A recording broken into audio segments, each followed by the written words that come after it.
Thank you for joining me on the 4th episode of The Lava Spurt, the No Intent Edition, where we talk about Hillary Clinton and the final word on her email scandal. Welcome to The Lava Spurt, the weekly offshoot of The Lava Flow, channeling the flow of information to the libertarian, anarcho-capitalist, voluntarist, and agorist community. Brought to you by my per-episode donors. Thank you. Here's your host, Roger Paxton.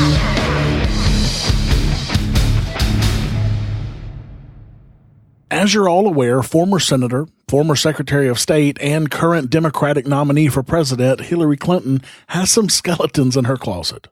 Or at least she had some emails on a server in a back room. And these emails are our topic today.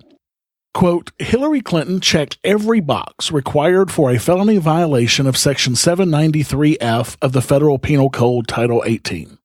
With lawful access to highly classified information, she acted with gross negligence in removing and causing it to be removed from its proper place of custody, and she transmitted it and caused it to be transmitted to others not authorized to have it, in patent violation of her trust. FBI Director James Comey even conceded that former Secretary Clinton was, quote, extremely careless and strongly suggested that her recklessness very likely led to communications, her own and those that she's corresponded with, being intercepted by foreign intelligence services. But her blatant violation of the law didn't matter to Director Comey. What mattered was her intent. As he said in his press conference, although there is evidence of potential violations of the statutes regarding the handling of classified information, our judgment is that no reasonable prosecutor would bring such a case. There are obvious considerations, like the strength of the evidence, especially regarding intent. Responsible decisions also consider the context of a person's actions and how similar situations have been handled in the past. In looking back at our investigations into mishandling or removal of classified information, we cannot find a case that would support bringing criminal charges on these facts. All the cases prosecuted involved some combination of clearly intentional and willful mishandling of classified information, or vast quantities of material exposed in such a way as to support an inference of intentional misconduct, or indications of disloyalty to the United States, or efforts to obstruct justice. We do not see those things here. As a result, although the Department of Justice makes final decisions on matters like this, we are expressing to Justice our view that no charges are appropriate in this case. What a load of crap. So essentially, because Hillary Clinton did not intend to harm the interest of the nation, no charges will be brought. What a relief! I assume that this means that Edward Snowden is going to be allowed on the very next plane back home, face no charges, and be able to run for president in 2020. Hooray! So Comey also said, quote, I know there were many opinions expressed by people who were not part of the investigation, including people in government. But none of that mattered to us. Opinions are irrelevant, and they were all uninformed by insight into our investigation, because we did the investigation the right way. So basically, what he's saying here is that the government investigated itself and yet again found that it did nothing wrong. And they did the investigation the right way. So suck it up and shut up, you peasant. What the actual fuck?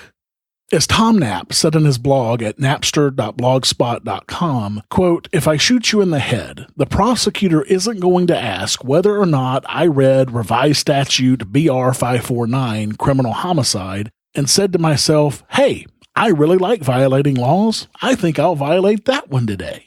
No, he's going to ask whether or not I intended to shoot you in the head. If I did, that was criminal intent, because it was an intentional action that happened to violate revised statute BR 549. Tom goes on to say, Secretary Clinton and her colleagues didn't accidentally do the things they did. It's not like she and her staff tripped over the dog, got up off the floor, and suddenly realized they had inadvertently set up a private email server and illegally conducted sensitive State Department business on and illegally passed classified information through that server. They did those things on purpose, and since those things are against the law, they clearly had criminal intent in doing them. Now, there are clearly two sets of laws in this country. One is for us, the regular guy, people like you and me and Edward Snowden.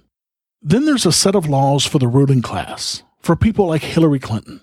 It could no longer be said, and really hasn't been able to be said in decades, that this country is a country ruled by law.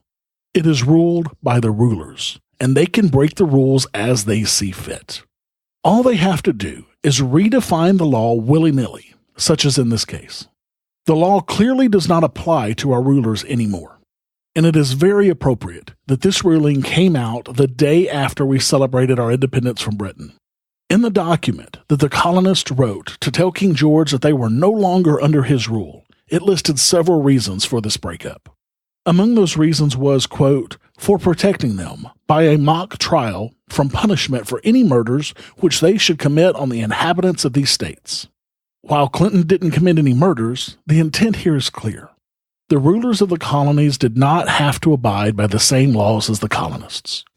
I say it's time for a new Declaration of Independence, a new shrugging off of our rulers.